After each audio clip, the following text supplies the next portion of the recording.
Good morning, everybody. We're back. We're live and in color. We're here to help you how to tell you and coach you on not being taken advantage of by car dealers. I sometimes say ripped off. That's kind of a crude term, but sometimes when you go through the experience that many dealers put you through, you feel like saying some crude things. And we'll give you some ways to work around that. We've been doing this show for a long, long time, about 20 years, and things have changed a lot in the past 20 years. Actually, you probably don't recognize it, but it is getting better. And we have tools today that if you learn how to use those tools, things like the internet and actually artificial intelligence. I know that's a word that's being bandied about all the time now, but it's pretty strong and it's pretty helpful to a lot of people in a lot of ways. And buying a car is one of them. You can go online, and there are tools online that can give you the information. They can give you the best car at the very best price and from the best dealer, and also able to get the best service. Not easy. It should be, but it's not. I mean, if you want to buy a smartphone and you go into an Apple store, that's really easy. If you want to buy just about anything and you go into a Costco store, that's really easy. These retailers have learned that the 21st century consumer, and they actually learned it in the 20th century, is pretty educated and demanding, and if they want to prosper, meaning the seller, the retailers, they have to meet the needs of those buyers. Car dealers, and you regular listeners, I know I'm boring you on this, car dealers have been frozen in time for about 100 years. It would make a great movie. It's almost like one of these prehistoric creatures that's frozen in the ice and then is defrosted and suddenly begins to roam the earth. Well, car dealers are still frozen in ice, but they're roaming too. And they just are not treating you the way a 21st century buyer should be treated. So here we are. Now, the surprising part is our callers and our texters and our YouTubers and our Facebookers, the people that are communicating with us on this live talk radio show, are probably as important, if not more important, than anything we can tell you. We get some of the greatest questions. Remember, questions prompt answers, or sometimes they prompt we don't know, and then we find out. But that interaction, the question, the answers, the suggestions, the criticisms, preferably constructive, but any kind of criticism we accept because we're live. Call us and tell us what's on your mind. These promote a 2 hours of idea exchange, very valuable to you, before you wander out and begin to buy a used car or new car or maintain or repair a car. Now, this show started out as pretty much how to buy or lease a car. And then we realized that there's a whole lot more problems encountered in maintaining your car and repairing your car when it needs to be repaired. So we have an expert in the studio. His name is Rick Kearney. He is a certified diagnostic master technician, and I know it's more glamorous to buy a car than to repair a car. When you buy a car, it's fun to some people until you get to the car dealership, but it's a nice experience. You bring that shiny new or shiny used car home, and you show it to your neighbors and your friends and your relatives. You drive it. It smells so good and fresh, runs so well, so much better than that old car. It's kind of like it makes your day, makes your week, But when the car breaks, you're in a bad mood. Now you got to go find somebody to fix it, and that's where your problems begin. Call Rick Kearney at 877-960-9960.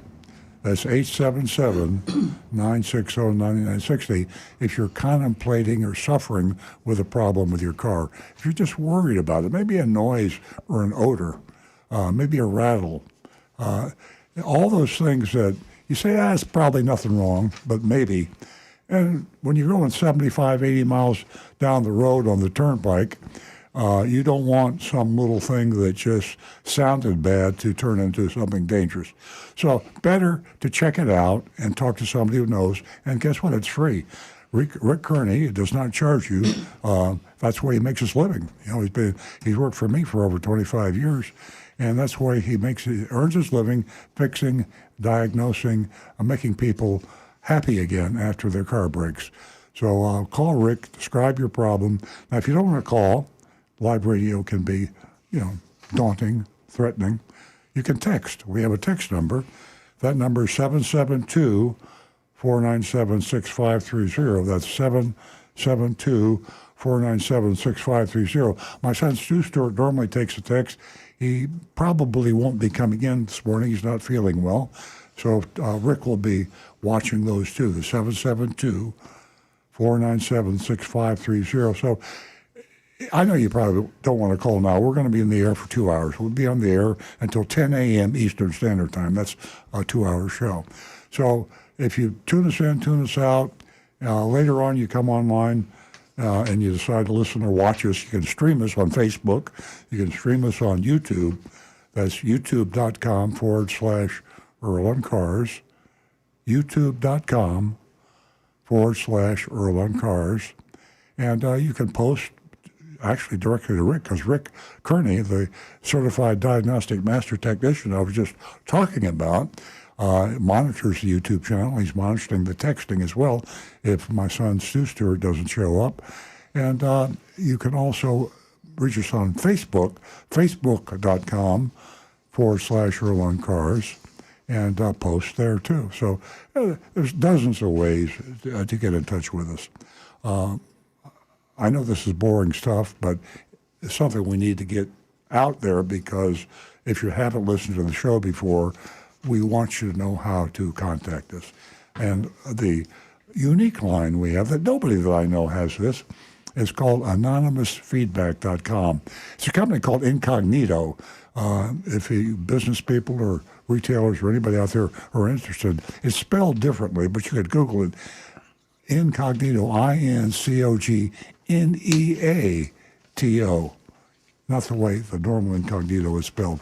INCOGNEATO. Google that.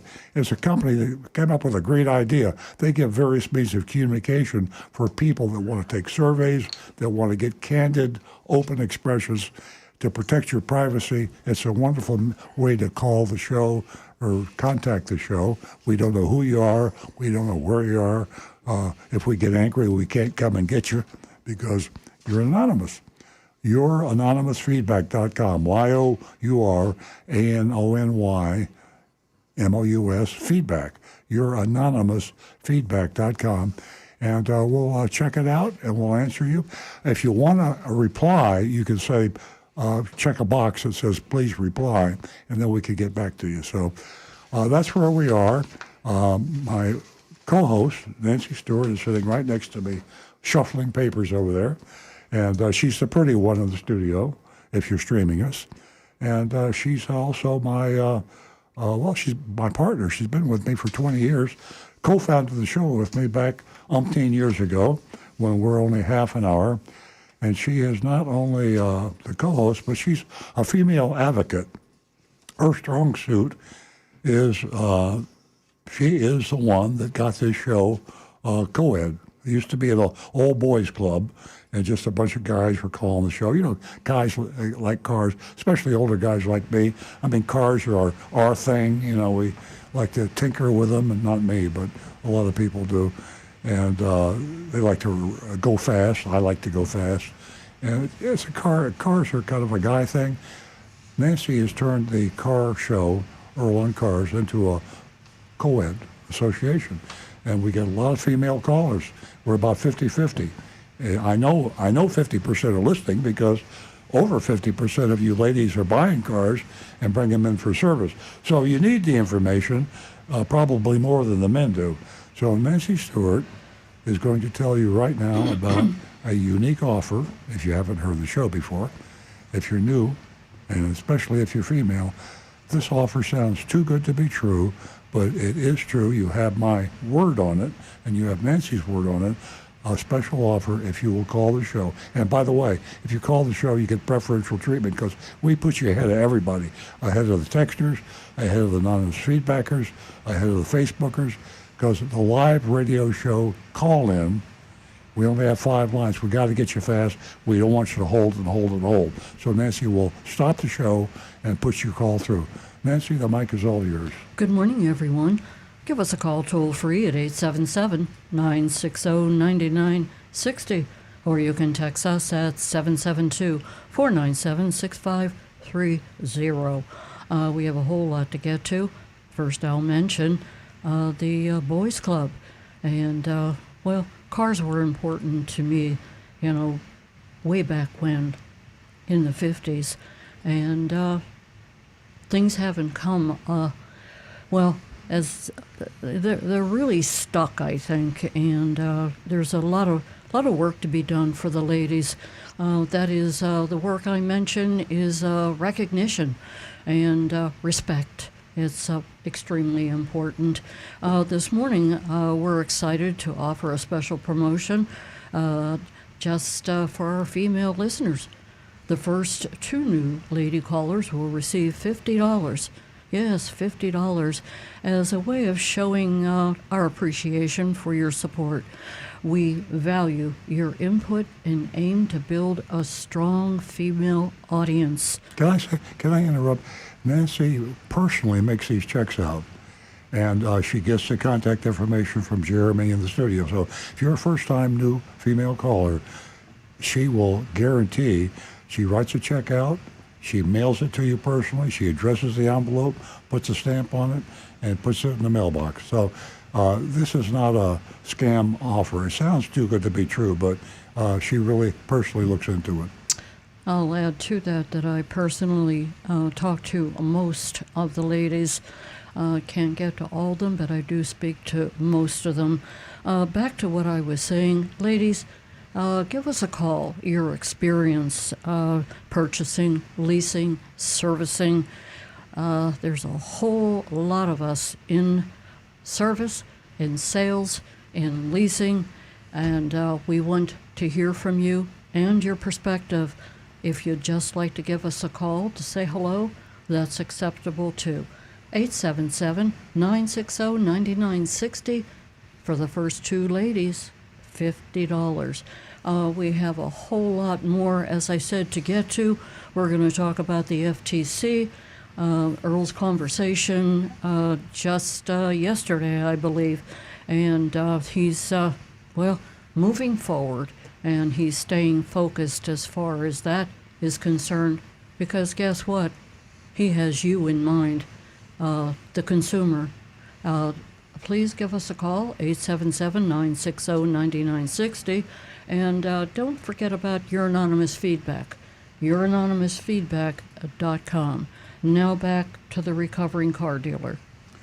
I think we overemphasize new cars on this show. I don't think we emphasize used cars as much as we should, and certainly service. I just want you to, there's an article in today's Wall Street Journal, and it addresses used cars. If you're older and if you bought cars 35, 40 years ago, a used car was just like playing Russian roulette. It was just absolutely spinning the chamber of the revolver and pulling the trigger. You never know what you're going to get. Today, with the sophistication that we have of being able to analyze data, and that's really pretty much what it is. It's the whole artificial intelligence Google kind of a thing. Professionals, meaning car dealers, used car dealers, new car dealers, the world now is buying and selling used cars wholesale online. We're buying and selling used cars, the whole industry, the whole world buys and sells used cars online. That used to be, I remember when they first started doing that, I said, a man would have to be crazy, a woman would have to be crazy to buy a used car sight unseen. Car dealers, including me, we have a Toyota dealership for the past almost 50 years in northern Palm Beach County. And an important part of our business is selling used cars. And we have an employee, his name is Ted Caboosh, actually, and his full-time job as wholesaler is going to auctions. He used to fly around the country. He used to go all over buying used cars at wholesale auctions. Now, he doesn't go to auctions anymore. They still have auctions. Some people still go to the auctions. Well, they do have auctions, but they're online auctions. So Ted Kaboosh, out of his home, has a nice setup of office with monitors and screens, a computer, and he goes from online auction to online auction, and he sells the cars that we want to wholesale, and he buys the cars that we want to buy, that we want to sell, used cars. And the guarantees are such, and the process is such, that it's safer than we used to go to a physical auction, or he did. I didn't go to that many, but when he goes out there, you know how, just like an auction, wheel up, the car wheels up, and you got an auctioneer up there with a gavel, and he's hitting the table, and people are screaming and yelling. You know, the old-fashioned auction. That's the way cars were bought. So here's an evolution of the car business into the 21st century. You can do the same thing now. You go online, and this is the nature, by the way, of the Wall Street Journal article. Nancy showed me that this morning. I'll show you. It's today's. It's in the Heard on the Street section of today's Wall Street Journal. But I can summarize it for you. It says, if you're going to buy a used car, buy it online. Buy it online. You have a lot of Car Guru, Auto Trader, and you have the ability to shop for the price online.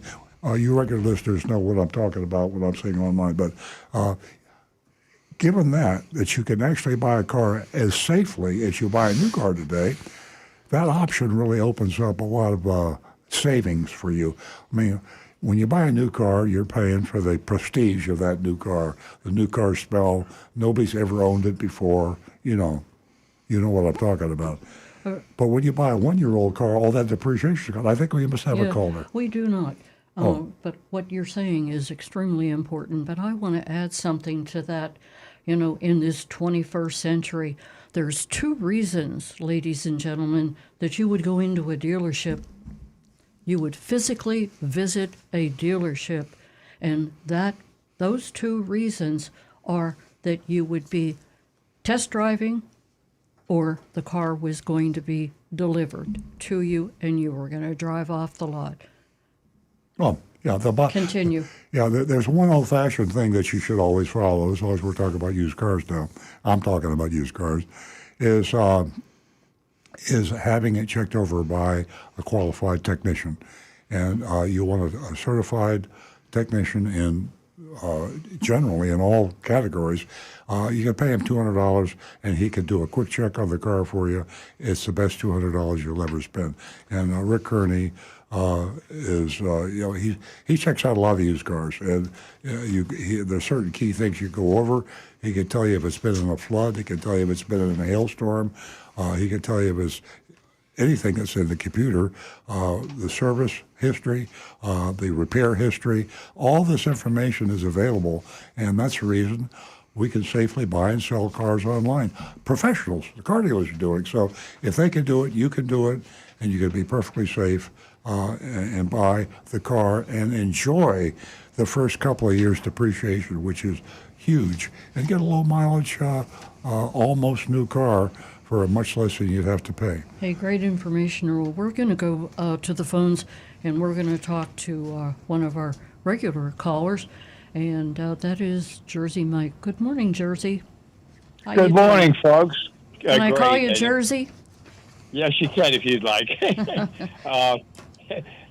Several things. I wanted to talk to Earl about him going fast. Well, he and I share that because we're about the same age, and back in the day, I bought a 69 Corvette 427 just before they cut all the engines, muscle cars. It was one of the last.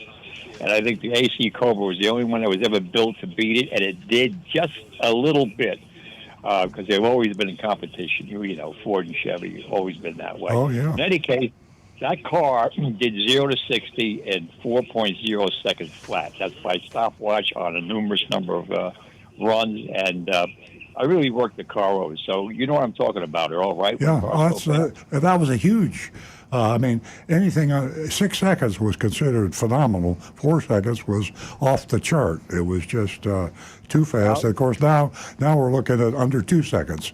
And yeah, I know. Tesla's got a car I know coming that. out that they say will be under 1 second. I can't imagine that.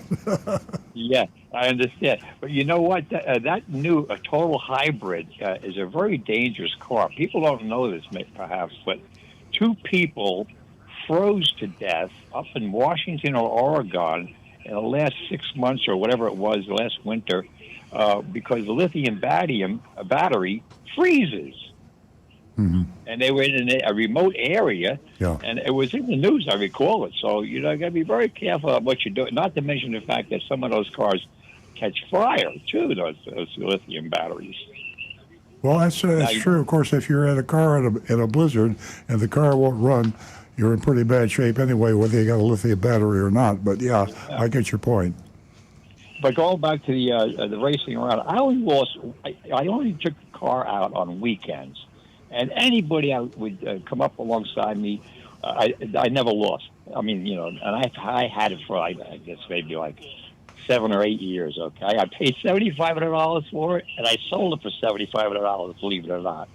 I have a lot of fun with it in the meantime, and I wish I held on to it, because if I would have put it in the barometric chamber, I probably could have got $80,000-$90,000 for it today at auction, you know. But anyway, I didn't do that, and I just had a lot of fun. And I only lost one time to what's called a real sweeper, which Earl would know what that is. It was a 1978 Dodge Duster, pea green color, and we were going on Route 80 coming outside of New York City. And it was in the evening, around midnight, 12:30, and the 3 lanes coming out, going from there all the way to California, basically. In any case, I'm in the middle lane. Speed limit at that time used to be 55 miles an hour because we had a gas shortage. People used to stand in lines, a gas line for like an hour to get gas, if they got it, luckily, okay? But in any case, this car comes up alongside of me in the slow lane, downshift, so I'm looking. You know, it's just totally, completely stock. I mean, nothing on it that no tachometer in the window, you know.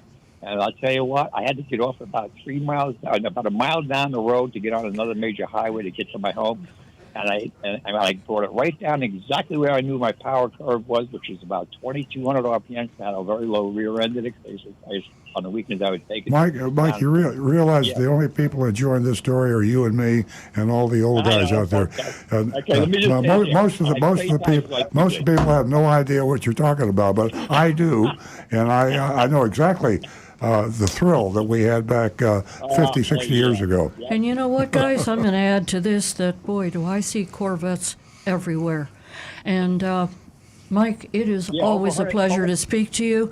I've got 4 calls backed up, and I am going to have to move on. Drive safely, Mike. Yeah, and thank you for thinking of us on Saturday morning. Our phone number is 877-960-9960.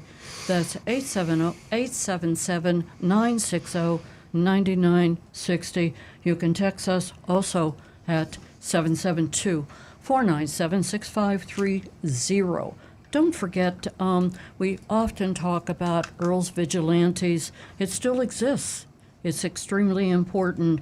And if you wish to join, you can go to Earl on Cars and you can join Earl's Vigilantes. Yeah, we need volunteers. The vigilantes are to help others in your geographic area. I don't know what's going on in Wyoming or Idaho or, for that matter, New York City.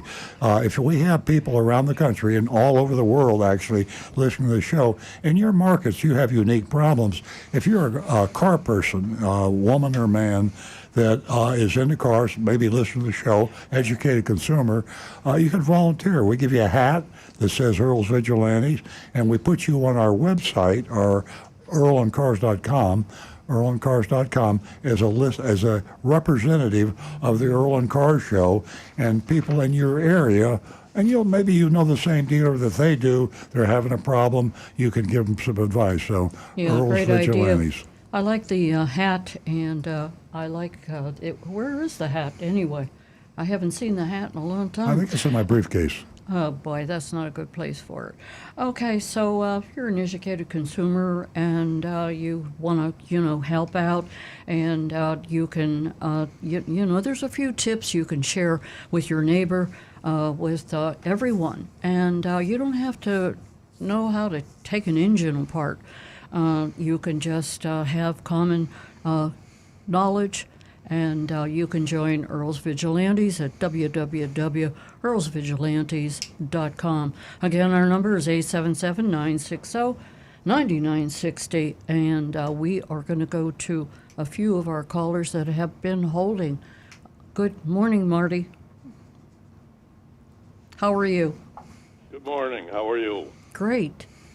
Last week when Earl talked about, I guess it was Elon Musk's theory that you would pay only 25% in a car, and the car would come to you when you need it, Yeah. and then it gets returned.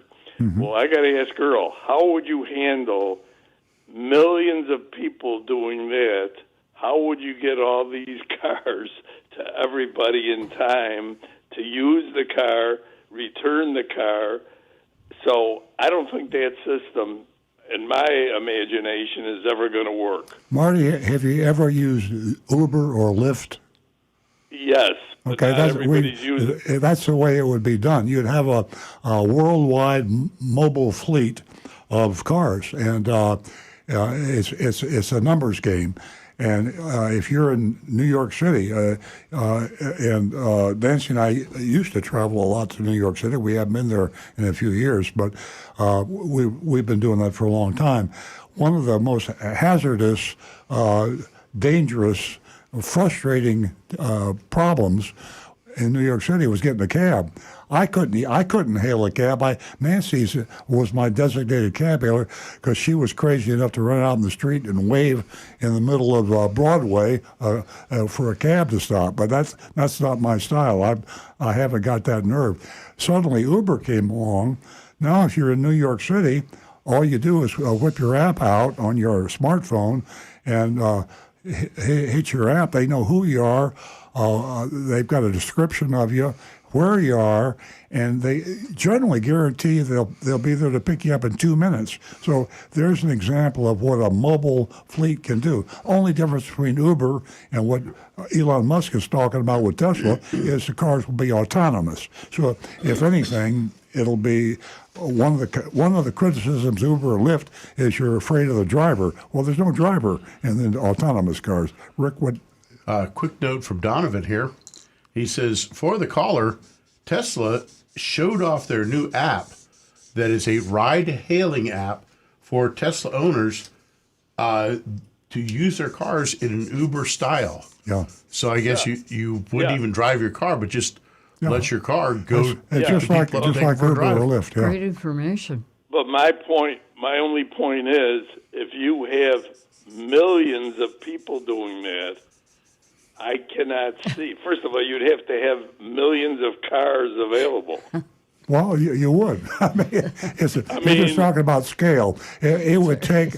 It would have to build, just like Uber did. I mean, when Uber first came out, I was so fascinated with the concept. I actually applied and became an Uber driver. I had to fill out all the applications. I actually was an Uber driver just to see what it was like, and it was a fascinating concept. But there were so few cars around. Some communities wouldn't allow Uber in it. I know the airport banned Uber drivers. It was a painful growing process. In a way, Uber and Lyft had paved the way for exactly the Tesla, the Elon Musk robo-taxi kind of a concept. Oh. And so every country in the world now, you can go into any country, anywhere in the world, and take your Uber app and get a ride very efficiently. Oh, okay. I understand that. I'm just saying mechanically to have so many cars, if everybody did it, you'd take in West Palm Beach. I mean, right now, I don't know how many people have a car in West Palm Beach. And if every single person here was in that system, I just feel it's almost an impossibility that you would have to wait around. See, 50 years ago, it would have been impossible. Today, we have a lot of words that a lot of people don't understand, but they're important. Quantum computing is one of them, and computers today are so much bigger that I'm looking at the iPhone sitting here in the studio. My iPhone has more computing capacity sitting in front of me. I could put it in my pocket than the world's biggest computer 30 years ago. So if you go back in time, things were impossible. Today, this almost sounds like a pie in the sky. I'm on LSD kind of a statement. But if you can imagine something today, it probably can be made to happen. If the human mind can imagine a concept, it probably can be had with the high technology we have. But trust me on that one, Marty, this will happen. It will happen. It might not be the only answer. I think that some people will want to own a car. That's almost like an evolutionary inherent feeling. People like to own things. So the guy that wants to own his own car, he might have to pay $1 million for it, but that'll be chump change for the guy, and he'll be able to afford it. But 99.9% of the population will be using timeshare autonomous robotaxis. Okay, Earl, I just hope we're both still alive to see that happen. Well, I'll double that. I hope we both are too. And you can include me in on that, Marty. All right, Nancy. I'm your age and Earl's age. Pretty close to right. it. Have a great day. I'm gonna stick to owning my car. Yeah, me too. Are you? Thank you. Have a great weekend. Thank you. The same to you. Rick has a point. Just a thought, but I bet if you counted the number of cars actually in operation right now that are driving, right now, actually physically driving, I would bet there's probably 20 cars for every one car driving. There are 20 cars in Palm Beach County that are parked and that are ice cold because they have not been driven in the last 5 hours. Oh, sure, yeah. And that's the whole concept. Think about it. You buy an expensive asset. You buy an expensive piece of merchandise. The second most expensive thing you own. Your home is number one. Second thing is your car. And you park it in the garage 80% of the time, or 75% of the time. Or not the garage necessarily, but wherever you park your car, at the store, at Publix, wherever your car is. We got a lot of people down here especially that have two cars. They have one car. They leave here for 4 or 5 months. We get calls every week. My car won't start when I come back. Do I need a trickle charger? Blah, blah, blah, blah. All this kind of stuff would go away. Remember, in fact, it's still in effect. Some of the manufacturers came out with a way where you could buy a car, but switch cars back and forth. You could buy a truck and say, well, I don't want the truck anymore. I want a compact. And then you could go back and it'd be a lease kind of a thing. I'll trade that in for an SUV. There's still people that are doing that right now, but with a robotaxi, when you use your app, you decide that you want to haul some furniture. You summon a truck. You decide you want to take your kids on a long vacation. You get a 9-passenger van. You decide you want to go somewhere with just your friend or your spouse, and it's a long trip and it's going to be costly. You get a compact economy car. Yeah. So good point. It's going to take a change in the mind and the psychology of the human race, because cars. It's kind of like the earlier caller we had in the show that had the mindset about drag racing and Corvettes. That changed, didn't it? And now this will change too. I'm going to interrupt the conversation, go back to the phones. Before I go to Howard, ladies, $50 for the first 2 lady callers. Come on, the lines are open. 877-960-9960. Give us a call, say hello. Good morning, Howard. Good morning, Howard. Hello, Howard. Hello? How are you today, Howard? Fine. I'm good. I hope you all are good. Yeah, I'm enjoying this weather. Unfortunately, next Saturday I go back to New York. Oh, boy. Oh, And I'll be boy. back in November. But it's getting hot here, so I don't mind it. Okay, so here's a little story I have to tell you. When I was up in New York last year, battery went bad, and the battery was 4 years old, the original. So I went to a place called AutoZone, had a battery put in. And just recently, the battery started to die on me. Fortunately, I was able to go get it to AutoZone. They gave me a battery, but the battery was smaller. It was a 24F correct, and all the specifications were perfect. It had a reserve of like 175, which is very good. And I checked everything out, but the hold down is on, but it's not fully on. It's steady. So what can I do about that? Normally, when they sell a battery that has smaller dimensions like that, there's supposed to be an extra bracket. That's a plastic, almost like a honeycombed plastic piece that will snap to the bottom of the battery and increase the height of the battery a little bit so that your hold down clamp will be able to secure it properly. If you don't have that, I would get to a parts store as soon as possible and see if they have one available that you can install, because it's a very dangerous situation that if the battery is not secured properly and it's allowed to slide around, it can actually move a lot of cars. That battery can slide enough that it might let the positive terminal contact that hold down clamp, and it could actually start a fire under the hood. So that's something you want to be very careful of. Yep, Earl has actually Googled up various hold down clamps and adjuster pieces for that that are adjustable to hold it down tight. But you're going to want to make sure that you get that checked out and get that battery secured Yeah, properly. you just go to Amazon and put in a battery bracket to accommodate different size, and you'll have a wide variety, price anywhere from $8.99 to one here for $53.99. But you definitely follow Rick's advice. You don't want that rattling around on you. Okay, great. One other thing, very important. The new Camry that's coming out next year, it'll be hybrid.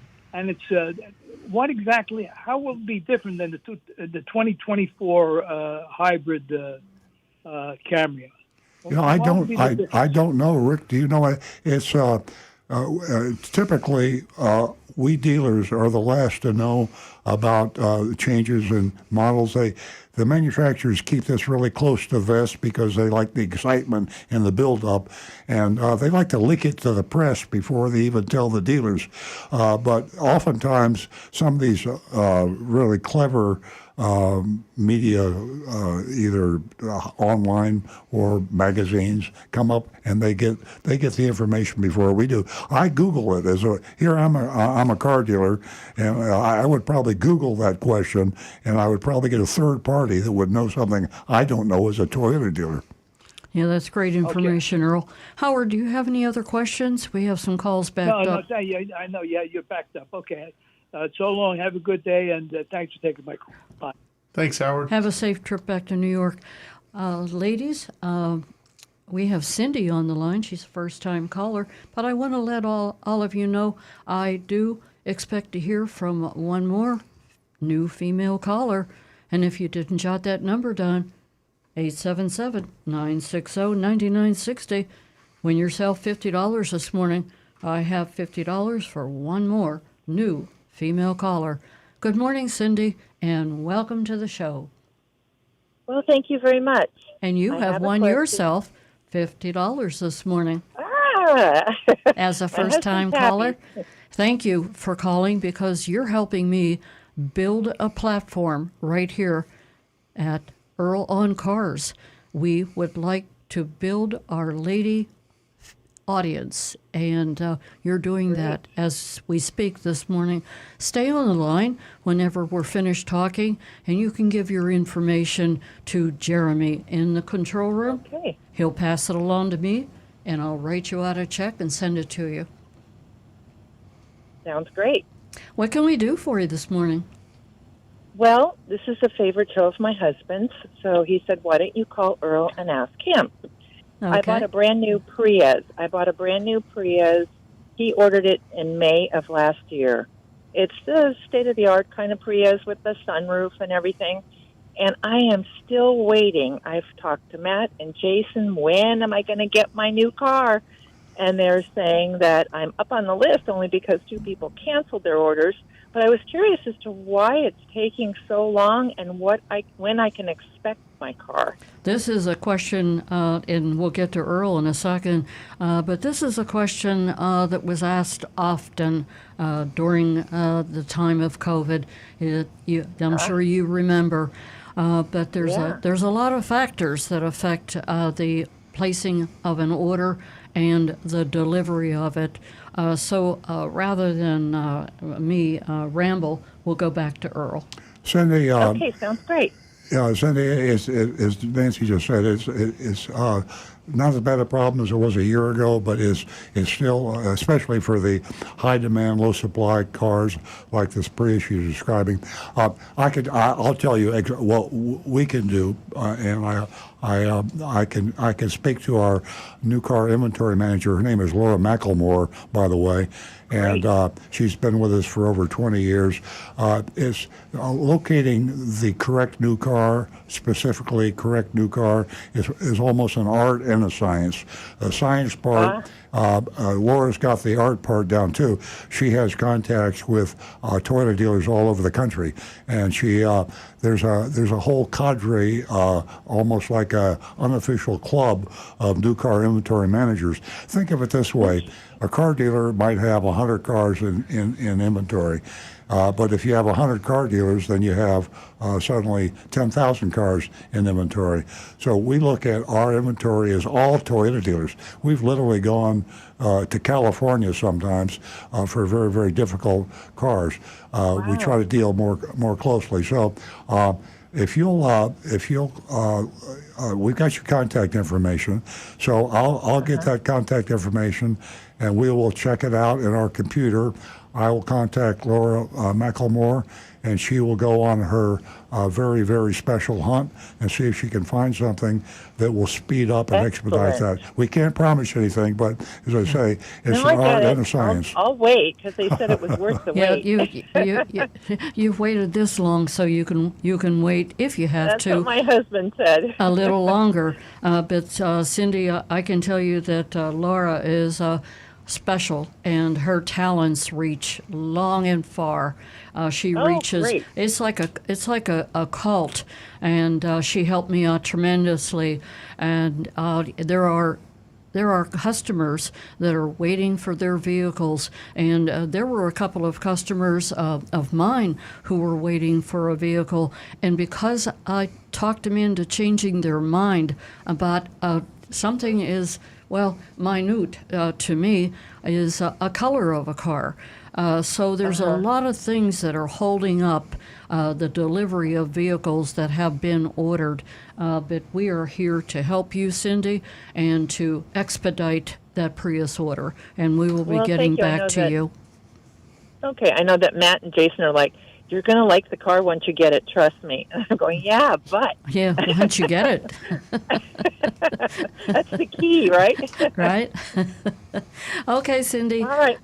Again, Well, thank you so much. for representing all the women out there that are listening right now and that are, well, hesitate to give a call. Not everyone likes to talk live on the air like you, but you have encouraged, believe me, a lot of women to give a call to Earl on Cars. Great. Well, thank you both very much. I appreciate it. Thank you, Cindy. Have a great weekend. 877-960-9960, or you can text us at 772-497-6530.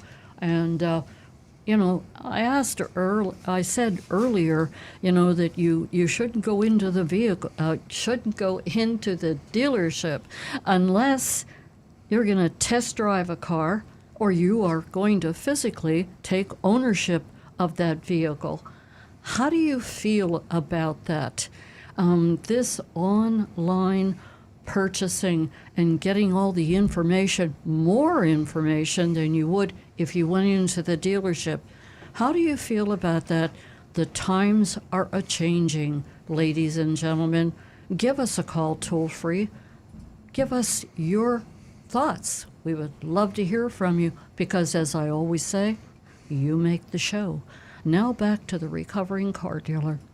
On that same subject, a conversation I had with my attorney that is preparing the amicus, which is a brief that we will submit to the Circuit Court in Texas and the Texas Automobile Dealers Association. We're supporting the Federal Trade Commission's CARS Act, Combat Auto Retail Scams. And the attorney that was preparing the amicus for me asked the question, how do people get ripped off by car dealers? He was a young guy. He's about 40. 40 is a young guy to me. And but, highly educated. I mean, he's an attorney. He's in charge of appeals for a very prominent legal firm. And he says, with all the tools we have online, how are people being taken advantage of today? And he needed this information preparing the amicus brief that goes to the appellate court. And I said, a guy like you, educated, very online is part of your life. I mean, you got a smartphone in your pocket, you got PCs at home, at the office, and everywhere else. You know what Google will do. You know what artificial intelligence is all about. Quantum computing. I mean, you've got all those things in your mind. But think about this. I said, for example, I live in South Florida. My dealership's in South Florida. I said we have a very high immigration population down here. We have people that come here from Cuba, from Haiti, from all around the world. Florida is a little bit like Texas in the fact that we have a lot of people that come in. So a lot of people living in South Florida, English is not their first language. I said, picture yourself in Haiti or in Veracruz or in Mexico City, not speaking the language, having to go in to buy an expensive product. You can't clearly understand the salesperson. You can't read any of the contracts or the papers that you're asked to sign. I said, these people are being victimized. And the population of this type of people is growing and growing in the United States every day. I said, then you have the fact that you're talking about going online. I said, I live in an area with an older demographic. We have my average customer is in the late 50s, 55, 56, 57 year old. I have customers that are in their 90s coming in, buying cars, having them serviced. Now, how many of those 80, 90, 70-year-old people are carrying a i15 Pro Max in their pocket? Very few. A lot of them don't even have PCs. A lot of my customers say, please don't text me. I don't do texting. So these are the victims. The women particularly are victims, and they're the people that were the women that were born in the 40s and the 50s and the 60s. That back in those era, it was. You think it's a man-dominated world today. Try being 70 or 80 years old as a woman. Your husband probably statistically predeceases you, and when your husband passes away, a woman, they didn't make the purchase. They weren't the one that bought the home. They bought the cars, made the decision on any of the expensive financial considerations. So now they're thrown into the world of the South Florida car dealer. The elderly widows, people whose English is not their first language. Education is an issue. We all know that. How many high schools are really qualified, and how many people go all the way through high school? How many people are college graduates today? So all these things combine to create a huge supply, if you will, of gullible people, and I use that term cautiously because they're not gullible, they're just disadvantaged, and they get taken advantage of by car dealers. So that's the reason this legislation is desperately needed, and this is a reason that we have to do everything we can, not only to get this legislation through in July on the Federal Trade Commission Combat Auto Retail Scams, but also to make it enforced. Regulations and laws don't do a damn bit of good unless you enforce them. And we don't have the budgets with the enforcement agencies, the Consumer Affairs, the Department of Motor Vehicles, the Federal Trade Commission. All these people that are supposed to be enforcing regulations don't have the teams to go out there. So the dealers are getting away with bloody murder. Absolutely. Great information, Earl. And, we believe in a competitive market, and it depends on a few factors here. And those factors are transparent pricing, where consumers can compare prices for different products. And that's the essence of capitalism. And Earl is doing a great job, and he's not going to let you down. He never did. And cracking down on junk fees and lower costs for consumers, that's what he is all about. And he thinks about you. And that's what gives him, the energy to move forward on this and never quit. We are going to go to our favorite female caller, and that is Tricia. And she's been holding, and Tricia calls us from Boca. Good morning, Tricia. Welcome. Wow, I'm honored. Wow, favorite. How'd you like that in your introduction? I love it, but I don't know. Hopefully, I'll help you with your advocacy to get more women to call, because I'm going to tell you, women, I listen to the show every Saturday ever since I signed up. And yes, they send out the $50 right away, just like they say.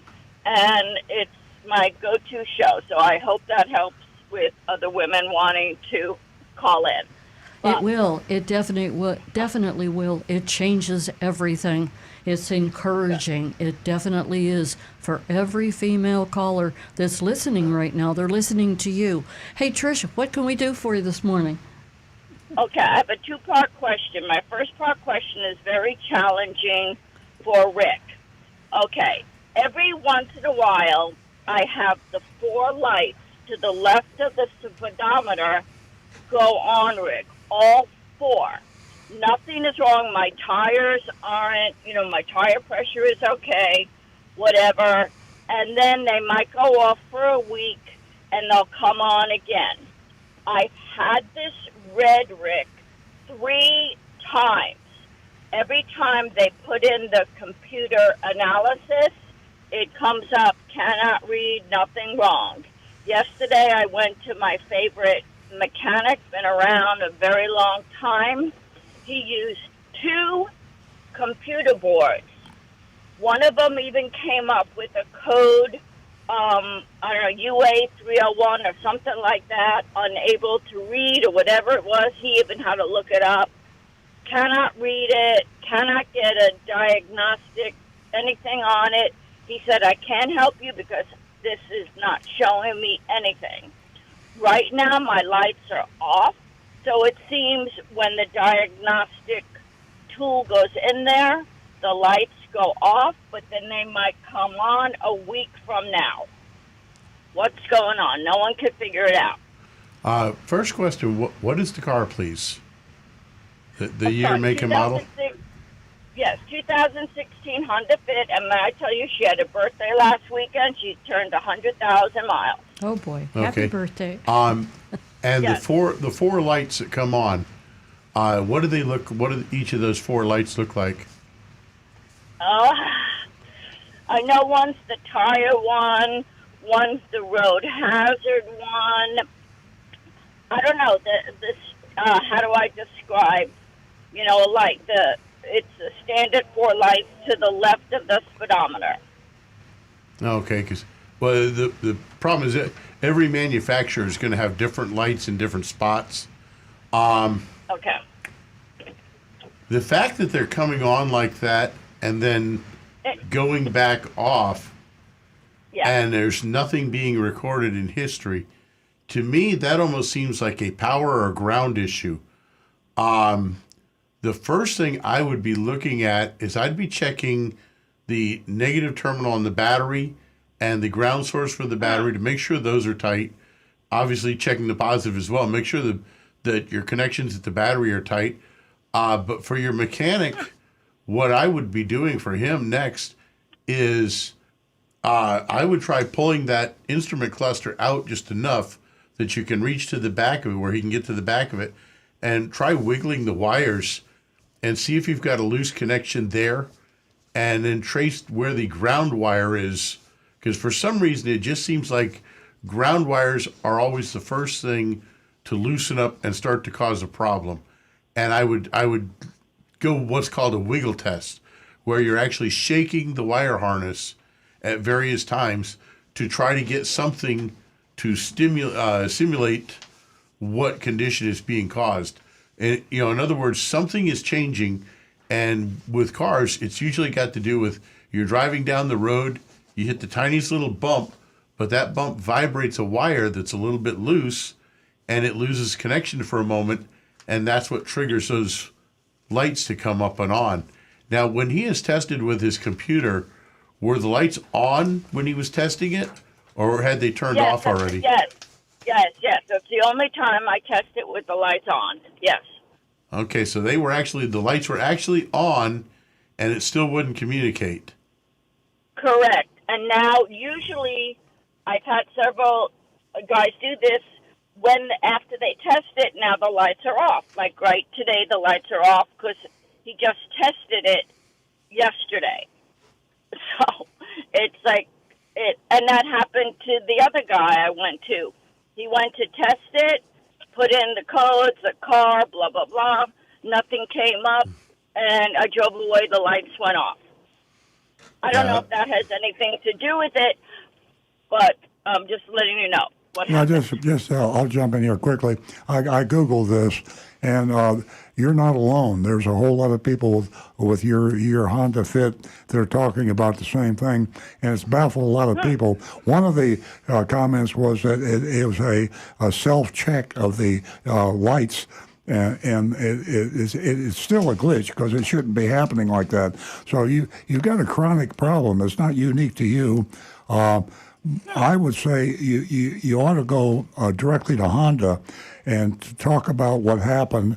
Be as specific as you can. Copy the dealer, but once Honda gets into it, I think Honda needs to get a factory representative to address that. Yeah, I know, Earl. I was thinking that, but Honda's going to charge me an arm and a leg just to do a test. Well, no, just get the factory, the manufacturer, to tell. See, the manufacturer should be able to contact the dealer. They might either dispatch a Honda factory technician to the dealership. He's the expert of experts to take a look at it, or they might have some advice for them. But the dealer might try to overcharge you, but before you get overcharged, you need to get the correct diagnosis. And the Honda manufacturer, the 800 number on their website, call them, give them the information on your car, give them your complaint, the name of the dealer, and they'll put the dealer together with the manufacturer, and you'll have the two of them working instead of just the one of them. Okay, what if, so my second part of the question is, all right, the car's running fine, nothing, I've had everything fixed, she's, over 100,000 miles, she's running fine. What if I just don't do anything and just live with this, and it's not a real problem, it's just a stupid glitch? Well, that's okay if you have to, but you should, it'll take you 5 minutes to contact Honda. Call Honda, have information prepared, and go on record, confirm in writing on email or text or something about what you said. Just go on record with the manufacturer, and then if you still don't get any satisfaction, I agree. Just keep on driving it till something happens. I hate to tell you that, but if it is a diagnostic check of the diagnostic lights, which almost sounds like a joke, but apparently Honda does have something that causes the diagnostic lights to check themselves, and maybe there's a glitch in that. That's actually called the bulb check. Yeah. Is when you first start a car, all the lights will come on for a few seconds, and the reason for that is if one of them is burned out, you would notice it if that light doesn't light up. Yeah. And mechanics look for this when we get in the car. The first thing I do is I look to see when I start the car, do all the warning lights come on? Yeah, yeah. Because if it's one doesn't, I know there's a problem. So the glitch could be that I need to causing all the recommend. warning lights to come on to check itself, and there's Right. absolutely nothing wrong with the car. Right. See, that's why I say, a wiring issue, if you get to those wires and shake them, and suddenly those lights come on and off, Yeah. now you've found And of course, where that but the connection body, is. yeah, and that's what Honda hopefully will tell the dealer to do. Right. So Rick is telling you to do it, and get Honda to tell the dealer to do it, and the dealer will do it. Okay, second major question, nothing to do with this. As you know, I really eventually want a hybrid. I would like to find a Honda Fit hybrid. The only ones I've seen are in Japan. Do they have them? Do you have them? Does anyone have them here in the U.S.? I'm not familiar with the Honda hybrid availability, but I could Google that for you. And while he's looking that up, my buddy Donovan here. Oh, Donovan. This He's guy amazing. is incredible. Yeah. He says, for the caller, I did a quick search. The car might need to have a carbon buildup check. Lots of people have had this issue on Reddit, which is a worldwide information sharing site. They've had carbon buildup issues that cause these lights to come on. So that may be something to have your mechanic try. A carbon buildup test, which basically means that carbon is building up in the engine. It's certainly possible. I mean, I would give it a shot. Maybe see if it run a quick carbon clean out test and I got the answer. The Honda Fit is no longer available in the United States. Okay. Okay, The hey, hybrid Rick, would you spell that? Reddick? Reddit. It's REDDIT. I see. I And know it's that. Yes, I know. it's actually a collection of forum sites Okay. that they cover literally every subject in the world. Yeah, you can spend hours on that And website. even a few that aren't in this Yeah. world. I mean, there's Sure. some wild stuff on Yeah. there. So, Trish, what do you think you'll do? I am going to do that carbon buildup test. Oh, that's a great idea. Like yes. you Yeah, the suggested, carbon buildup test is I think the way to go. Tricia, again, I have some callers to get to, and I want to thank you for giving us a call as regularly as you do, and I'm going to do a little advertising here for Earl's Vigilantes. You would be the first woman if you so choose to sign up. And you can go to www.earlsvigilantes.com, and you can win yourself, you don't win just by joining. You get yourself a Vigilante cap, and like I said earlier, you don't have to be able to, disassemble an engine. You sound very knowledgeable, and you are definitely an educated consumer. Good luck with your Honda and the carbon the carbon buildup test. I've also wanted to sign up to be a secret shopper, but I haven't heard from anybody yet. So. Okay, well, you will, and you will soon. Again, Thank you. Tricia, thank you so much for calling. 877-960-9960. Text us at 772-497-6530. And we will shortly get to the texts that have come in on Facebook. And Rick is going to take care of some YouTubes. And we are right now going to get to John from Palm City. Good morning, John. Good morning. I have a question for Earl Okay. about dealer franchise. About 2 or 3 weeks ago, you did a shopping report on Massey Yardley. Is that the same Massey Yardley that had the franchise taken away in Stewart? I'd forgotten about that. In fact, I don't remember that. But that is, there's only one Massey Yardley. What happened, John? Why did they take his franchise away? I have no idea. I heard that Chrysler took it away, and nobody ever in the paper or anything Oh, had okay. anything about it. I think that was It's a motorcycle, Indian motorcycle dealership now. yeah. That was during the Great Recession. You know Yes. and the Chrysler was cutting way back, and remember the government had to go in and subsidize Chrysler and General Motors. They didn't have to help Ford, but they did General Motors and Chrysler. And Chrysler was cutting the number. They had too many dealerships, so they cut Massey Yardley. It wasn't that he'd done anything wrong. It was just an economic thing. Well, that wasn't the only thing that happened in Stewart. Toyota of Stewart had their franchise taken away. Well, that but was a not different by the story. manufacturer, by the distributor. Yeah. So the Stewart is noted, even used car dealers, it's unbelievable with a reputation. But what I want to say is, why are the manufacturers, including an outfit like Napleton, why are they so hesitant with all the complaints that are registered against a particular dealer?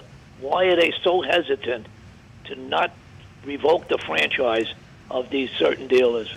Well, there's two reasons. One reason is the state franchise laws, which were lobbied into effect by the car dealers. They've got associations that I think they're tougher than the Trial Lawyers Association. There are lobbying groups that are so powerful. They, to a large extent, run our country. They run the state legislatures. They run the Congress, the Senate, and that's what happened with the state laws. You almost have to be a murderer and a rapist to be canceled as a dealer.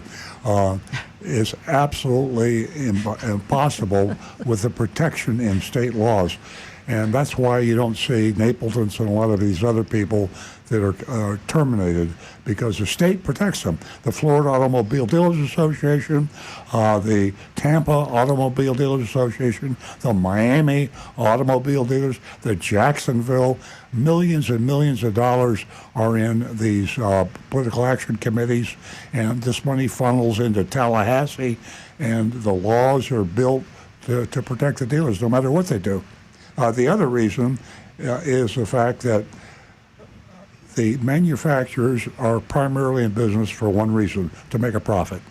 And the dealers that sell the most cars make the most profit for the manufacturers. Now, if you have a big dealer, and oftentimes the biggest dealers are the biggest crooks.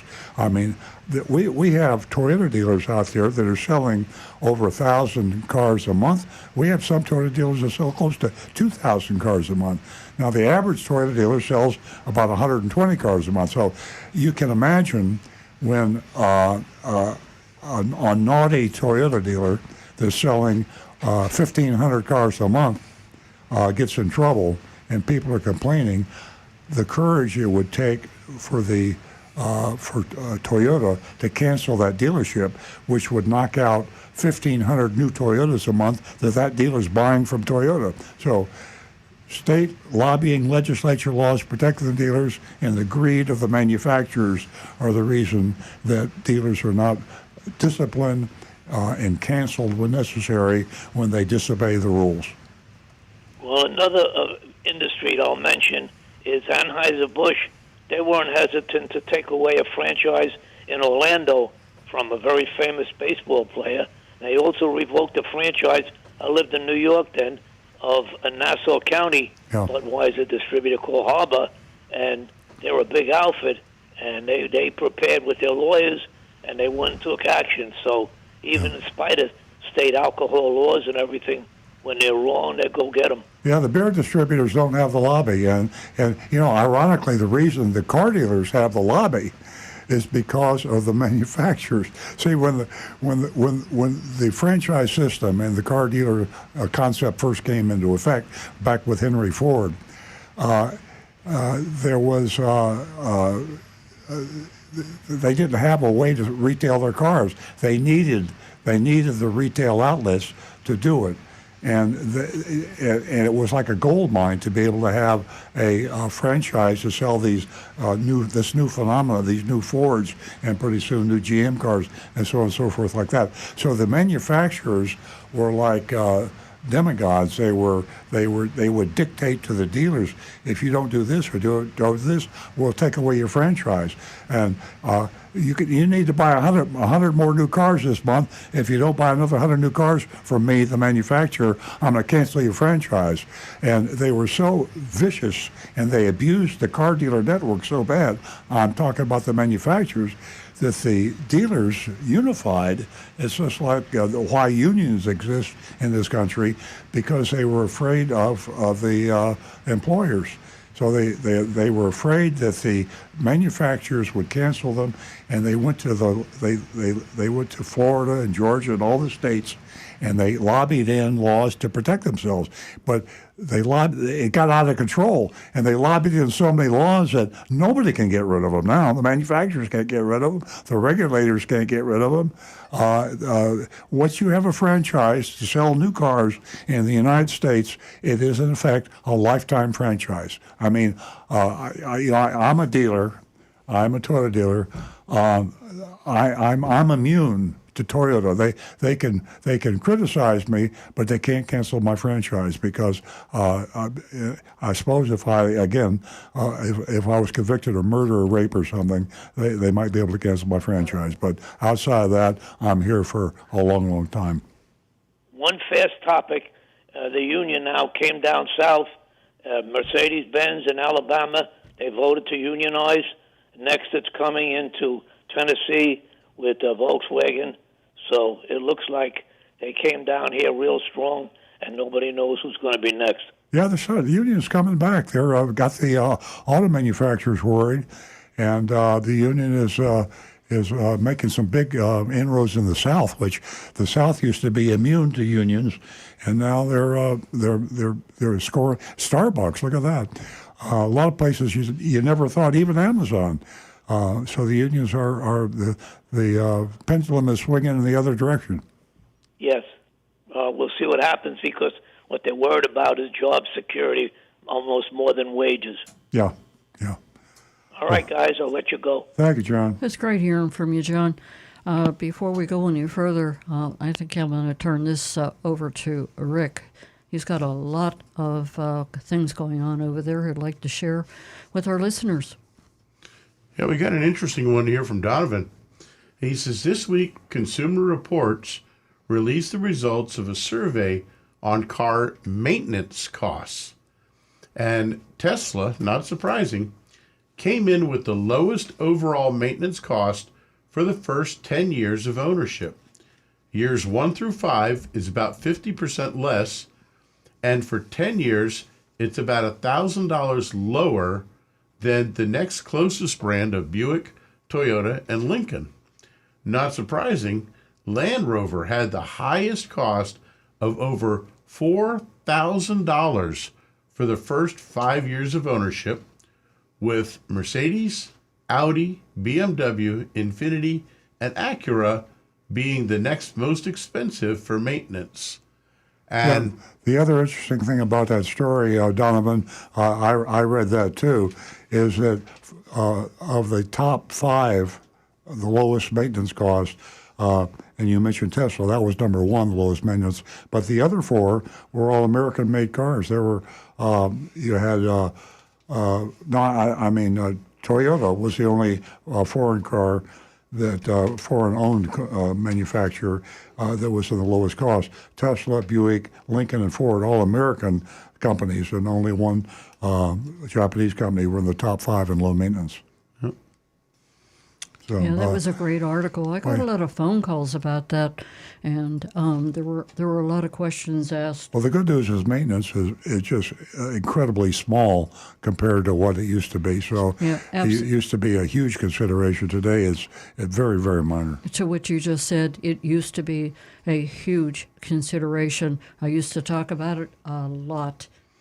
Okay, Rick, back to you. We are going to go to Anne Marie's text. She says, good morning. Here's an update on a topic that we covered a while back.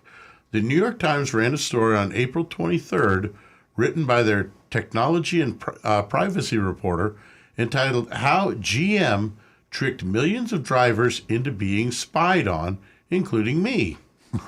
The reporter and her husband bought a Chevy Bolt back in December, and LexisNexis, which this is spelled LEXISNEXIS, no relation to the Japanese car maker, LexisNexis Risk Solutions and Verisk were the two risk profiling companies that have been getting their detailed data ever since. Their car salesman said he enrolled the customers for OnStar because his pay was docked if he didn't do so, because it was a mandate from General Motors, which sends the dealership a report card each month tracking the percentage of signups. It turns out what car buyers are faced with multiple screens for different programs, including OnStar and Smart Driver, that buyers can say yes to when buying a car. And obviously, most people will opt right in on those screens.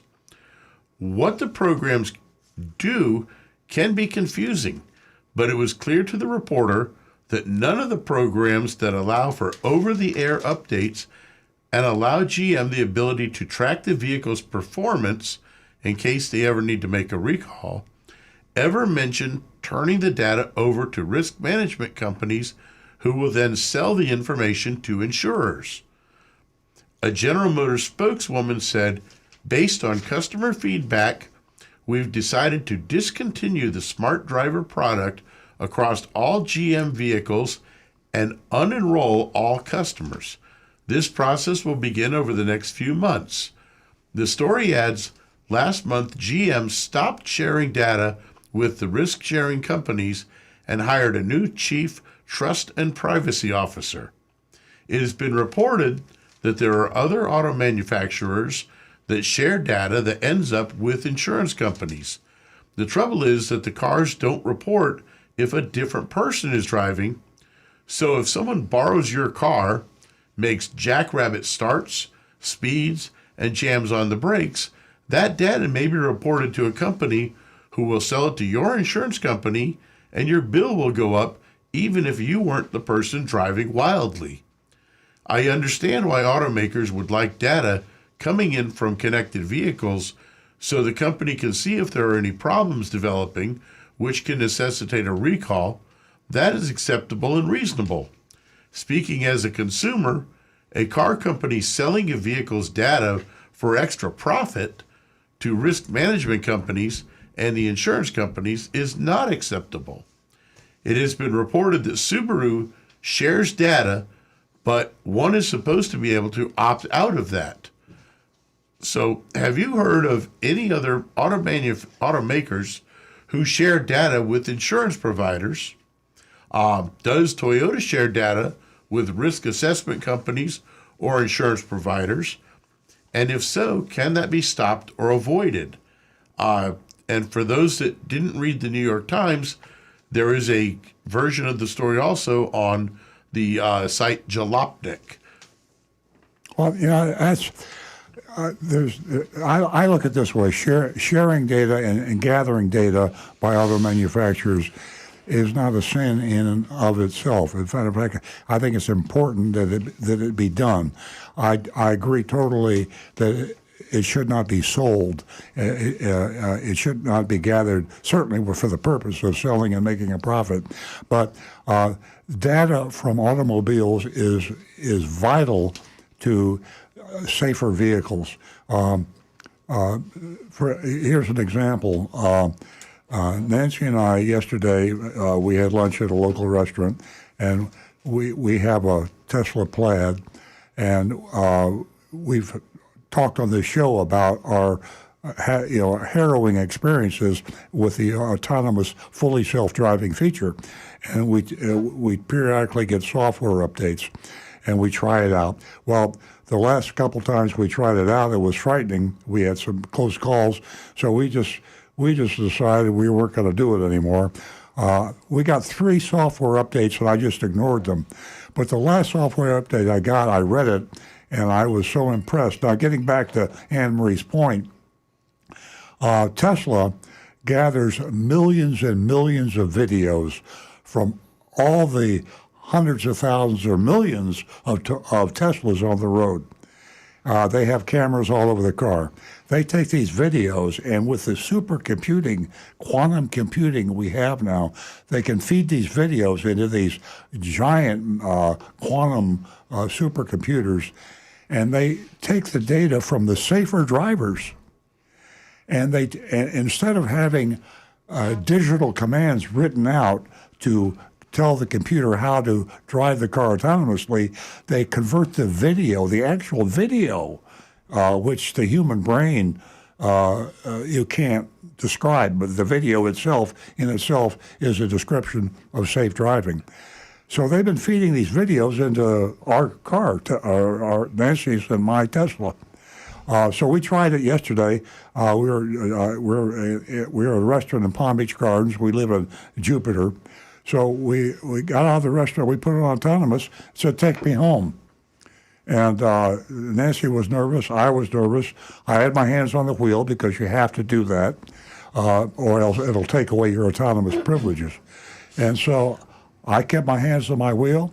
We changed lanes, we came to stoplights, we turned corners, it took us home totally safely with no excitement. Nothing, nobody screamed or yelled, nobody had to slam the brakes on.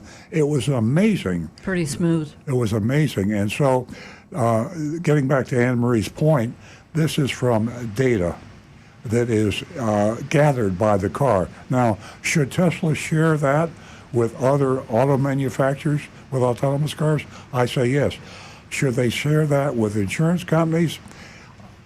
I don't see why not. I think that I don't want them to share it for commercial reasons, and I do want the people that own the car to give the permission. So I think Anne Marie's point is well taken. The owner of the vehicle should give the permission. I have given Tesla, Nancy and I have signed off on Tesla taking our data and using it. So with all that, it is critical that this driving information be made available to the manufacturers and to the insurance companies. I mean, you know, I don't want to see my insurance premiums go up, or Nancy doesn't want to see her insurance premiums go up, but by the same token, she wants to see other drivers on the road insurance premiums go up if they're bad drivers. Maybe they'll go up high enough where they'll stop driving. But insurance companies are not all bad. There are a lot of bad ones, but there are a lot of good ones, and they're necessary. You have to have car insurance. So privacy is an important issue, but total privacy, carrying things to the point where nobody can see anything I do, I think is going too far. So, Anne Marie, amazing question. You're our best texter by far. Donovan, I'm sorry, you tied with Anne Marie. Let's put it this way: Anne Marie is our best female texter, yeah. You know, and Donovan, of course, leads the pack on the guys. He is amazing, and he is a book of knowledge like Anne Marie. The pair of them definitely help out the show. Definitely. Okay, this one is coming in from Nick. He says, when you purchase a new or used wheelchair accessible modified van, is the title flagged as rebuilt due to the floor being lowered, or should the title remain unchanged? I don't know. And that, to me, is a very interesting question, because I don't think it would be a rebuilt title, because a rebuilt title indicates a car that has been totaled in an accident and then rebuilt to be back on the road. Whereas these wheelchair vans, they do actually cut a large section of the floor pan and they lower it in order to be able to modify it for the wheelchair lift and the ramp assemblies. I should think it would simply be called a modified vehicle, not a rebuilt. So therefore the title should remain completely normal. Yeah, it also probably depends on, you just can't blanket say any modification. I I plead ignorance on this, and we'll do some research. I was Googling while Rick was talking, but my fingers weren't fast enough. There's an answer out there, and I'm sure a lot of people have encountered this. They're probably certified, I'm sure they're certified handicap accessible companies that do this, and I'm sure to be certified to do this, they are not allowed to modify a vehicle in any way that would make it unsafe to the next owner. So that's what I feel. We will Google that or chat GBT it or something, and we'll get an answer to that. And unless Rick is finding it as we speak, we'll have it for you next week. While you're Googling, let me just talk about the mystery shopping report. And I should have done this at the first of the show, but I didn't. This is such an important thing that we do on the show. I don't want to pat us on the back. I don't want to. But when you do something that's really unique and really good, you got to talk about it. And that's what we do with the mystery shopping report. Every time I talk to an attorney, every time I talk to the Federal Trade Commission, every time I talk to the media, they all are amazed that we actually send an undercover agent every week into a car dealership somewhere in the country pretending to buy or lease a car, and we report exactly what happened, the good, the bad, the ugly. We name names, we name dealerships. I said to the attorney I was speaking to yesterday, because I love to tell attorneys this because they always have heart palpitations when I tell them that I go in and I pretend to buy a car, and if I think the dealer broke the law, I say so. And I name his name, I name the dealership, the salesman, the sales manager, and a lawyer looks at me like I've lost my mind, and I say, but I've never been sued in 20 years. And then he smiles and says, well, obviously, because truth is the perfect defense against libel and slander. Anyway, we are going to do this mystery shopping report in just the next few minutes. And we have a mystery shopping report in South Florida. Sometimes we're in Pennsylvania and Michigan. We do another South Florida dealer today, and it is, as you regular listeners know, South Florida is the Sodom and Gomorrah of the car dealer retail industry. Amazing. Any luck, Rick, on that? No, because the only thing that came up was a huge list of reports about salvage titles on used wheelchair vans that were totaled in an accident and then put back on the road. Yeah. I'm going to guess that if you use a certified company to do a modification for a wheelchair or any handicap adaptation, I'm sure, because we're talking federal laws now, I'm sure that they're not going to allow a modification that could anyway make the vehicle unsafe. And that's what we're talking about. So we'll verify this, we'll get the facts, and we'll get the texter the official answer next week.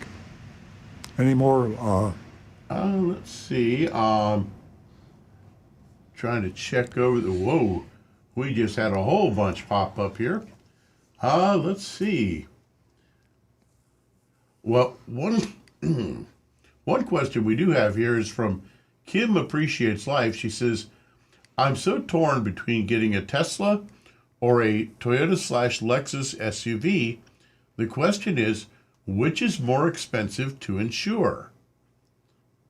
That's a great question. I'll have to Google that too. My guess would be the Tesla, but I'm not sure what. Tesla has an issue with repairs because, and speaking as a Tesla owner, Nancy and I have encountered that. I've had a few fender benders, not Nancy, it was me, and Tesla doesn't have very many repair shops for collision repair. All the dealers that they have, which are Tesla owned, can do the mechanical repairs, but there are very few collision certified. So when that happens, you're talking more cost. Tesla also uses different materials, high-tech, more expensive materials that would be used. So I would say you're probably better off to go with a if that's the measure of your decision making, you're better off to go with a Lexus, or what was the other Toyota? She said either a Toyota or a Lexus SUV. I think you're going to get your insurance is going to be less in the Toyota or Lexus. Well, and Donovan happened to kick in on that one as well. He says, I am paying about a little over $600 a month, or $600 for a 6-month policy on a Tesla Model Y. And he says he's with Progressive Insurance. That's good. 6 months. Well, I wonder why 6 months instead of a year. Don't know. I mean, yeah. I would think the longer the policy, the lower the price. But maybe he only needs to. Maybe he's going to sell it in 6 months. So that's probably what it is. It fits his needs. My own my vehicles under State Farm, we actually pay each month, and for 2 vehicles, we're just a little under $200. Yeah, but you're not month to month. Don't you have to sign a contract for? No, it's month to month. Oh, you can cancel a month. Oh, I didn't realize that. And you know, I know a lot of people that do just that. They do month to month. Yeah, I guess everybody does. What am I talking about? You know? See, you're talking about a car dealer who doesn't have to have personal insurance. So I've never. Well, I did. I did for the Tesla. That's right. I forgot. Yeah, and you know, on another subject, the Tesla. But have you noticed the number of Teslas that have the dents and the bangs and this and that are on the road? I see one every morning when I go out in the garage. You mentioned. I told you I wanted to fix that. I could fix that. Anyway, back to Rick. Oh, okay, we have. Okay, this is Roadrunner Steve. He says Tesla cameras in car. Me and my girlfriend no more in the back seat. From Roadrunner Steve. Yeah. You know, that is really funny. But the Tesla has got more cameras. I'm telling you, and you just have to get used to it. But I every now and then I go looking for cameras. I haven't even found. You know, when it shows up on my display screen, suddenly they did a software update a week or so ago. And I said, I didn't know they had a camera back there. And they hide them so well that they have cameras all over the car. Now, on my display, I can see 360 degrees. You know, you talk about being safe. You know, remember when the backup cam came out, and I just couldn't. I was blown away.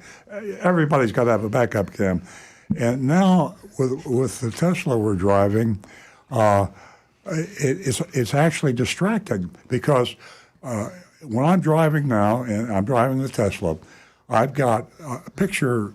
I think I got 6 or 8 cameras covering every angle around the car. And then I've also got my side view mirrors. I've still got that. I've still got my rear view mirror. I've still got my eyeballs. I could go like that. So when I come to an intersection, I'm thinking about making a turn. Suddenly I find my eyes hitting each camera, the rear view mirror, the side view mirror, and I'm looking at so much stuff, I'm wondering maybe I got too much information. And I'm looking at you. Yeah, and Nancy's looking at me like I'm crazy. So but anyway, too much of a good thing is what I'm saying. That's pretty interesting, Jersey Mike. I really like the way you think. And that doesn't stop me from changing my glass in the car. You know, there are so many women out there. Ladies, you don't have time to call in now, but there's another subject for you. Give me a call next week. And it's done so quick that I don't even know if it can be caught on camera. I don't know. But I still do it. Anyway. I know one of the things I like on the Tesla forums on Reddit are the videos that people will post of what their Teslas will capture on video while the car is parked. Yeah. I mean, the amazing things that the car records, and you're nowhere near the car, well, but it's recording it all the time. I can go to my app on my phone right now, and I could pull up the Tesla parked in the studio parking lot here at the radio station, and I could get a 360 view, 360-degree view. I could see inside the car. I could see behind and on either side of the car at every angle. I could also blow the horn, pop the trunk, pop the. I could open it. I could unlock it or lock it. I mean, it's every now and then.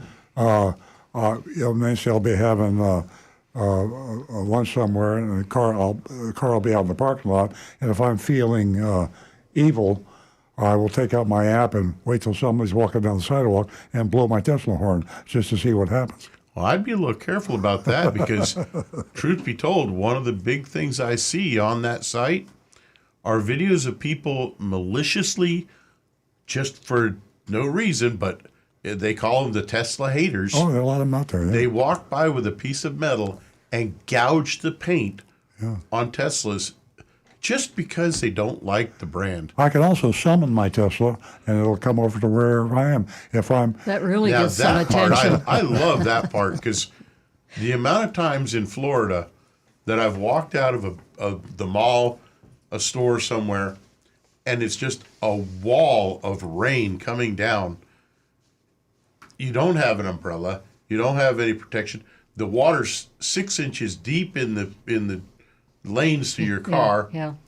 And if you could have your car pull right up under the cover to you. It is we got to do the definitely Mr. a Shopping plus. report here. Speaking about parking cars and so on and so forth, we have a mystery shop here that we have to get to. Before we do, I want to let everyone know we didn't forget the Dog of the Week. We don't have one this morning. I hope you went to Big Dog Ranch Rescue. That's www.bdrrdog.org, and you took a look at Millie. That's who we had last week. She came to us from Big Dog Ranch virtually. And we'll be back on target next week with Big Dog Ranch. And, I have to say, as a sidebar here, not only do they have puppy land out there and the veterans, thing out there, but they have senior dogs, and these senior dogs are just so cute, and they're really set in their ways, just like us as seniors, and they too are worth adopting. And don't forget about Earl's book, because the Dog of the Week, we will send you to www.earlsbook.com, because the Dog of the Week that we show, all the proceeds go to Big Dog Ranch whenever you purchase that book. Okay, we're running out of time. I want to congratulate our mystery shopper, Agent Lightning. Guess what? She just became a grandmother. Okay, we are going to go to Mercedes of Coconut Creek. And that was the mystery shop that she did this past week. Now back to the recovering car dealer. Well, as you said, Mercedes of Coconut Creek. AutoNation owns that store. Most AutoNation stores use the name AutoNation, but the luxury car, for some reason, I think they lobbied against changing the names to AutoNation. They want the luxury name that they invested so much in to remain on the dealership sign. So when you go to a luxury dealership, you should check to see if it is AutoNation. I say that in a positive sense because AutoNation stores generally do better in our mystery shopping reports. It's publicly owned. They're the largest, or maybe the second largest retailer now of automobiles in the United States. So we mystery shop Mercedes of Coconut Creek, which is in the Fort Lauderdale area of South Florida, the Sodom and Gomorrah of car retailing. I'll speak of the first person as if I were Agent Lightning. I arrived late afternoon and was greeted by Marcos, who was distracted taking pictures of a sports car that had been brought into the showroom. He looked up, smiled, and mentioned, "This car is absolutely gorgeous." I learned it was a used AMG GTR with 1,000 miles, and the asking price was $199,999. According to Marcos, there are only a few in the world, and this one just came in last night. Now, I hadn't I wasn't familiar with this high price, super duper Mercedes, but I Googled it, and it's a hell of a good looking car. Apparently, I guess it's at the top of the line with Mercedes. I saw some of them advertised at $300,000 and $400,000. I had no idea Mercedes had such a car, but it's the AMG GTR. Only had 1,000 miles on it. Back at the report, I said I have to agree. Do you have any specials going on right now? Not on the GTR, but the car that I came in to see. It's the end of the month, and it's a slow day. I underlined that when I read Stu's report. Stu wrote this up. Because the end of the month is supposed to be gangbusters. For some reason, at this AutoNation store, Mercedes of Coconut Creek, it was a slow day. So we're looking to make a sale. Perfect timing, Marcos replied. Would you be open to pre-owned, or do you prefer new? Used or new? What type of vehicle are you interested in? I think I prefer a smaller SUV. What do you have available, I asked. Marcos then inquired, will you be trading in anything today? He showed me a few options, explained how their models work. I decided on the GLA 250. Let's go for a test drive, he suggested, asking for my license. The minority label was in the glove box. It's a little inside joke here, or not so inside, that every week when we're in Florida, the minority label is never on the window where the federal government federal law says it must be. It's always someplace else. Sometimes it's on the dashboard, sometimes it's in the trunk. This one was in the glove box. Federal law says that the minority label must be affixed to the window of the car and only removed by the owner. But in South Florida, they say, to hell with you, federal government. We'll put that minority label anywhere we want. And AutoNation, of all companies, a publicly owned company, the largest retailer or second largest retailer, is flaunting the minority law. Now, I don't say that to put them down from a score standpoint, because we vote on this mystery shopping report and we're asking for your vote. Keep in mind that all the dealers in Florida like to put the minority label someplace else. So we have to grade on the curve. We can't hold that against them. At any rate, as I say, it was in the glove compartment. There was a dealer addendum attached to the windshield. Again, this is SOP almost everywhere, especially Florida. That's stuck on the windshield. I usually say next to the minority label, but they take the minority label off and hide it in the glove compartment and leave their addendum label on. And again, I hate to say it, it's standard operating procedure in Florida. It added a 3-year appearance package on this addendum label for $699, 3-year dent protection for $699, window tint for $299. Oh God, $299 for a window tint. Mercedes Benz of Coconut Creek's asking price was $52,172. Marcos unlocked the car, sent me out while he made a copy of my license. He wanted me to drive around the lot to see the GLB model, and then had me drive both. So I was in the GLA. He wanted me to drive the GLB to see how they both drove differently. We headed towards where they were parked, but a flatbed was in the way. He had me turn around and wanted to show me how the self button, or the self-park button, works.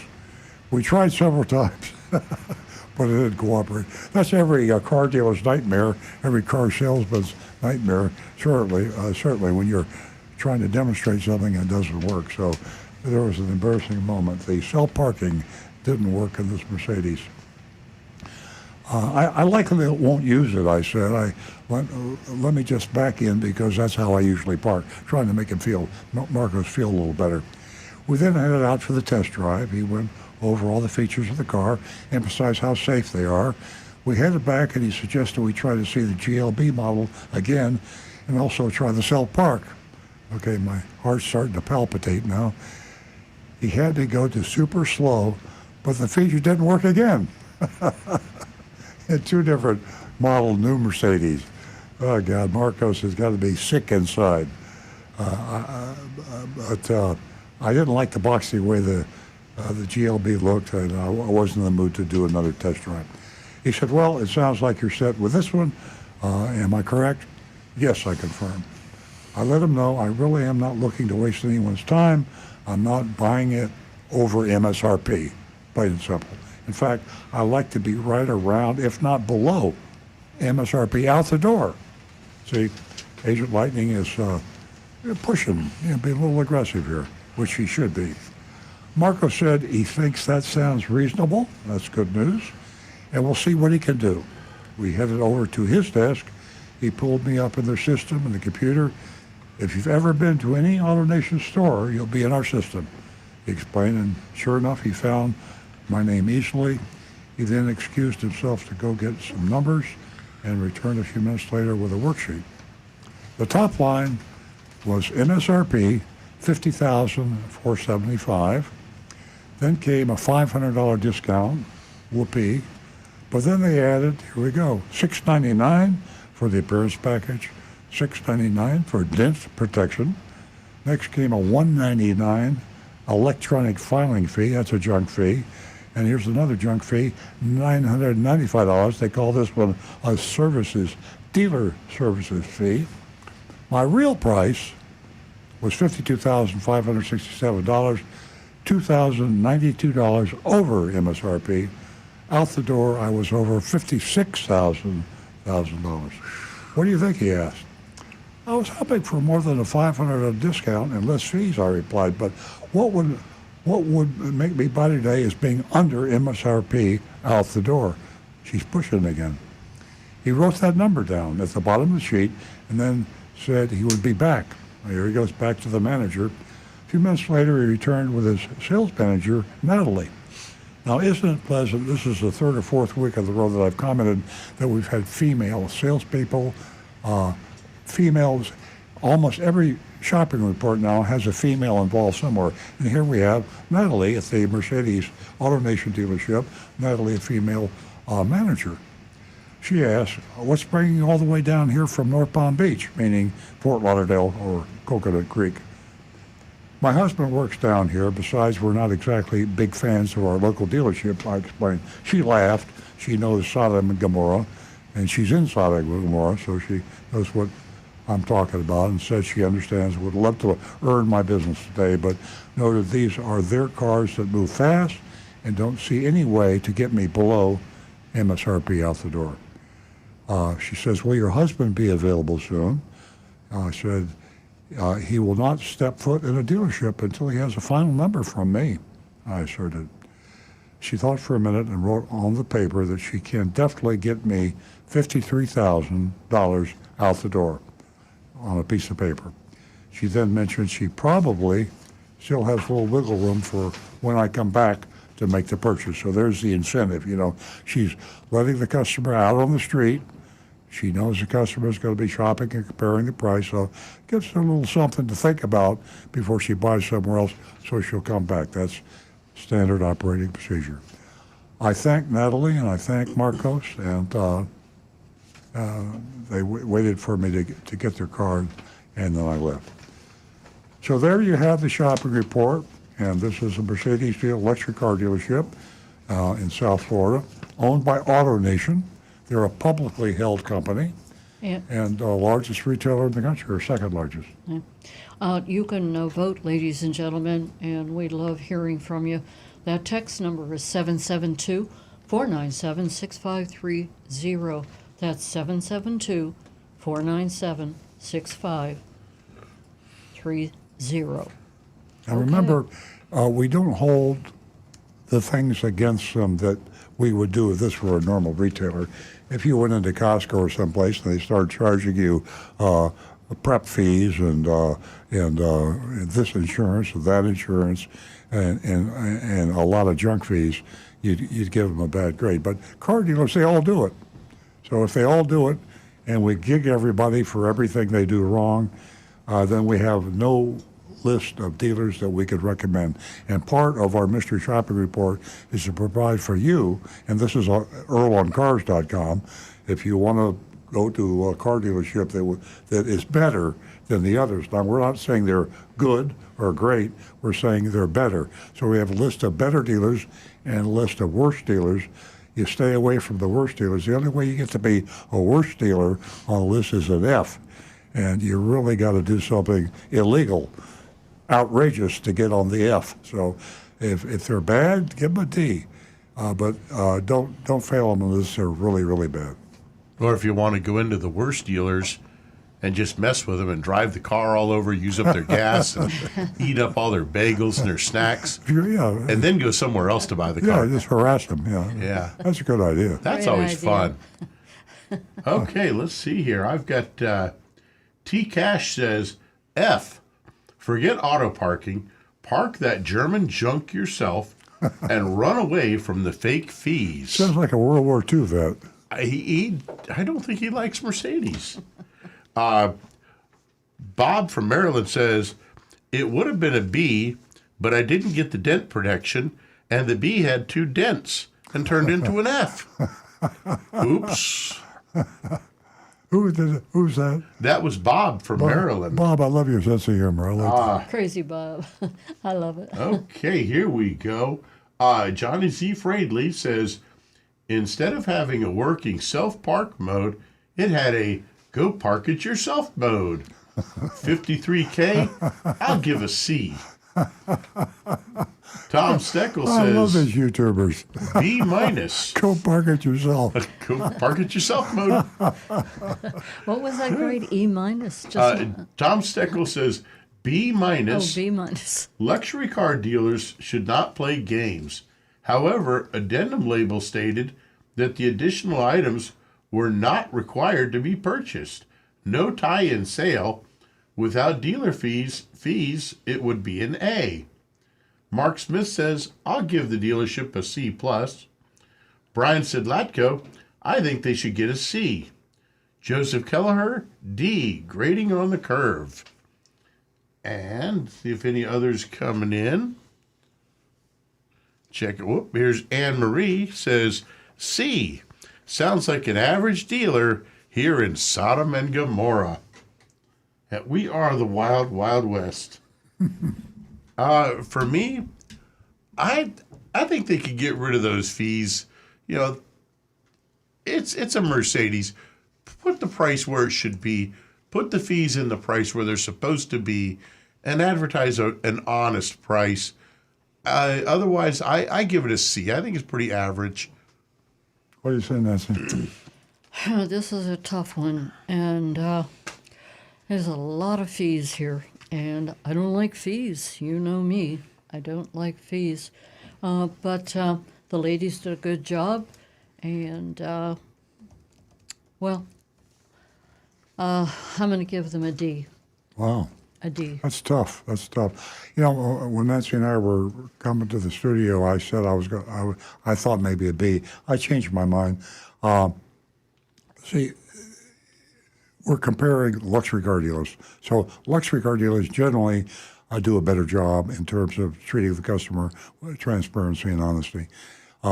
It's also an AutoNation store, publicly owned, very, very large, 200 and some odd car dealerships around the country. Because they're publicly owned, they are under the spotlight, and they are watching their stock price. And if you get indicted, it doesn't help your stock price. So everybody in AutoNation is motivated to have a good image. You got to have an honest, transparent image. And I don't think the store deserves a B. I'm going to give them a C minus. And C, I changed my mind considerably listening to all the other scores and thinking about it was AutoNation and it was Mercedes. And in Sodom and Gomorrah is still a C minus, and they need to get their. You know, if a top executive from AutoNation hears about this, I think they would call the store, and it would be something silly. The Monroney label's got to be on the window.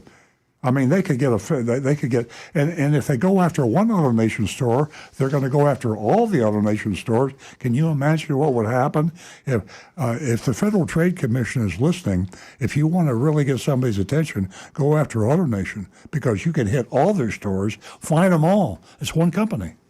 Absolutely. And Senator Mulroney, he worked really hard, real hard, to put that into place and to make it.